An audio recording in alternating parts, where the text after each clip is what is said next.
governo Nova Zelandia setulun Timor-Leste ia are educação, diversificação economia, agricultura no are selutan. Embaixadora Nova Zelandia ia Timor-Leste Philip Habitat hato assunto neba jornalista sira hafuing halau surumutu ho primeiro-ministro Kairala Sanana Gusmão ia palácio governo dili. Embaixador Nova Zelandia ne promete Nova Zelandia se suporta programa prioridade sira nebe governo Timor-Leste iha. Ohilan, ami iha encontro ho primeiro-ministro, His Excellency Prime Minister. No, ami kolia konaba relação ho Nova Zelandia. Ami kolia konaba hania parceiro no apoio Rusi Nova Zelandia. Nova Zelandia suporta Timor-Leste iha educação, iha early childhood education, no scholarships. No, ami suportamos iha diversificação econômica, iha agricultura. Ami suporta CCT, no café, no vanilla, no tinke, no pimenta, no cacau.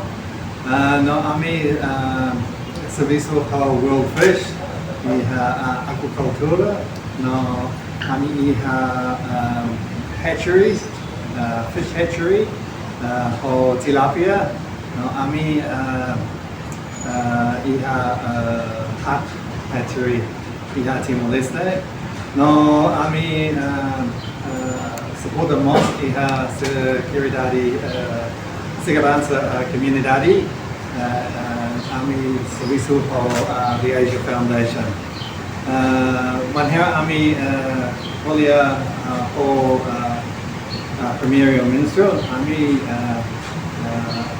concorda kata Nova Zelandia suporta bela alinho com prioridade Timor-Leste.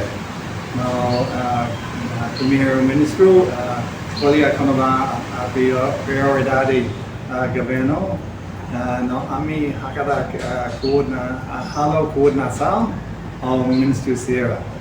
Além de governo Nova Zelandia mos setulun Timor-Leste, iha are turismo, hanesang iha município aileu, nomo bisi, o insamak bele desenvolve, fatin turismo hirak nebe iha, saidia klutan. Reportagem Marquita da Silva, Televisão Timor Post. Janela informação ba Emma Roto, atuatena informação atual dia kliu, kita halua, haneha botão subscribe, like, halo comentário, no faz do media social Roto.